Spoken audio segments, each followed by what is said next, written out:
আমাদের এই বিলে বক এসে ধান খেতে পড়েছে। গ্রামীণ দৃশ্যগুলো কি অসাধারণ!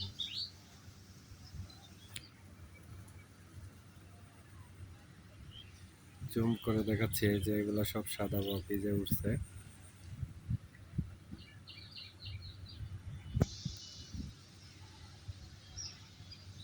এই যে আর একটা বক উড়ে আসছে।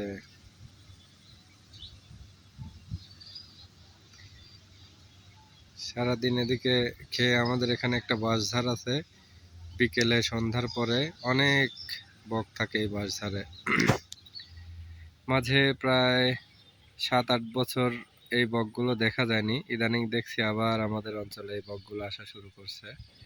মানুষের ডিস্টার্ব হয়তো কম, এজন্য এই বকগুলো দেখা যাচ্ছে। এই যে সবগুলো একসাথে উড়ে যাচ্ছে। কি অসাধারণ দৃশ্য! মাশাআল্লাহ, আল্লাহর কি অপরূপ সৃষ্টি!